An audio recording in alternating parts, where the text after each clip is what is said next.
Isang form na ipinakakalat sa Kamara ang patunay raw na pwede pa rin makontrol ng mga mambabatas ang dati nilang PDAF. Ililista raw kasi nila rito kung saang proyekto ilalaan ang kanilang pondo. Balitang hatid ni Maki Pulido, exclusive. Alinsunod sa deklarasyon ng Korte Suprema na iligal ang Priority Development Assistance Fund o pork barrel ng mga mambabatas, wala nang makikitang lump sum ng PDAF sa 2014 national budget. At ang pondo para rito hinati-hati na sa budget ng 6 na ahensya. Pero mga mambabatas din umano ang magdidikta kung magkano sa dati nilang pork barrel ang ilalagak sa mga ahensya. Ayon kay ACT Party List Representative Antonio Tino, sa pamamagitan niya ng form na ipinakakalat umano sa Kamara. Dito, ililista raw ng mga mambabatas kung saang proyekto ilalaan ang dati nilang pondo, gayon din kung magkano at sino ang kanilang contact person. Wala ka nang makikita ngayon sa 2014 budget na item na tinatawag na PDAF. Makikita mo pa rin dahil may mga nakabukod pa rin dun sa budget ng bawat ahensya through special provisions.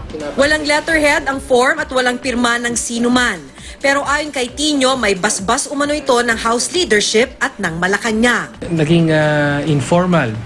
Sabi nga, yung pag-access ng pork ngayon.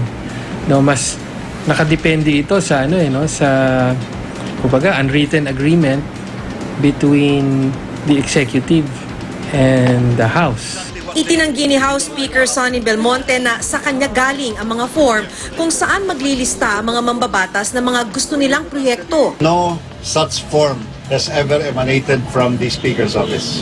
Ako, I have always thought that that a congressman's right as a citizen to recommend things to various bodies can never be curtailed because that is a citizen's right.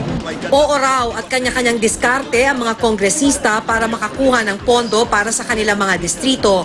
Pero idiniin ni Belmonte na hindi raw niya i-endorso ang mga request ng mga kapwa kongresista. Sa isang text message naman ni Budget Secretary Butch Abad, sinabi niyang nare-align na ang pondo sa iba't ibang departamento at wala na raw kinalaman ang DBM sa pagpapatupad ng mga proyekto. Maki Pulido, GMA News.